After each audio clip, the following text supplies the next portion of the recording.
Thanks for visiting the patient and the weather today. I'm meteorologist Al Peterlin. I'd like to talk about the weather health risk for November 22nd, 2025.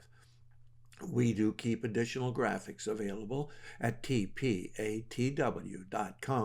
And of course, we do offer some educational videos on Amazon. If you're an Amazon shopper, we sure would appreciate your support. And looking at the surface map for Saturday, you can see high pressure really dominates the vast majority of the country, but we still have that low pressure center sitting here in Arizona and touching the southernmost portions of California. We do have a rather weak cool front stretching all the way from Wisconsin across Nebraska back up into Montana. And the more active frontal system stretches from Raleigh down to New Orleans, down to San Antonio. A little bit of unsettled weather here and warmer temperatures along the Gulf and the southeast. Looking at our vitality index, the absence of colors shows it a little bit of a more stable day. We do have some activity centered here about Iowa up into Minnesota. A lot of something going on here in southwest Texas. A little bit of more unsettled here toward Louisiana and up here in the Ohio Valley. Note we have that one little area of interest about Quebec up here in southeastern Canada.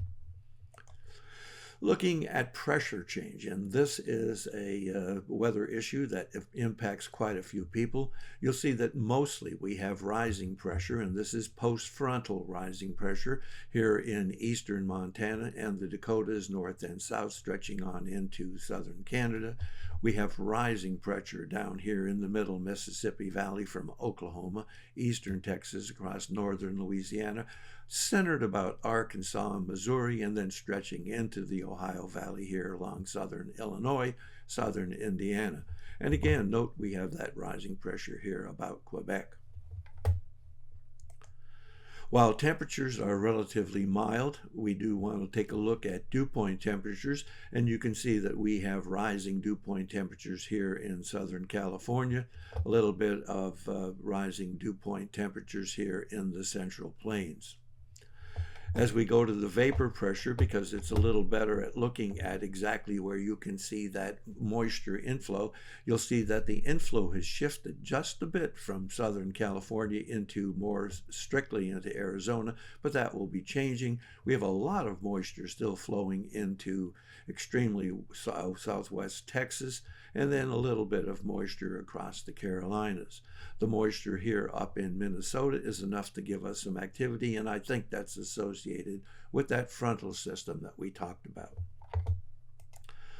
Looking at POI, or the amount and change in the oxygen availability in the atmosphere, you can see we have that risk of migraine here in eastern Montana, eastern Wyoming, and cutting across the westernmost sections of the Dakotas.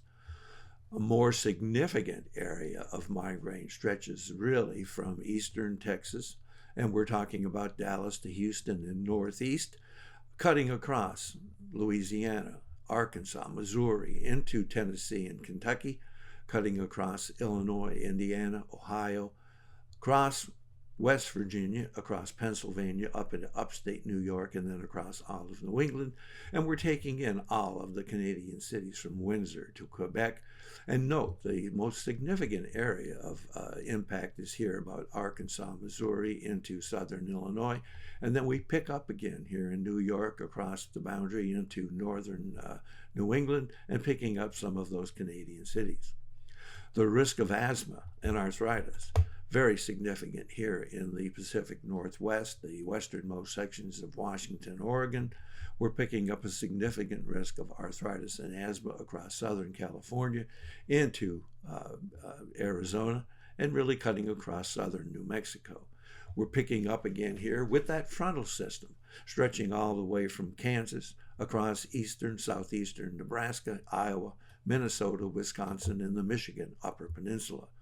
Jumping to the southeast, we have a risk of asthma and arthritis across northern Florida, southern Georgia, into the Carolinas, especially South Carolina, and touching the Outer Banks here in North Carolina. Thanks for visiting The Patient and the Weather. Your comments are appreciated. If you hurt, let us know where you're located.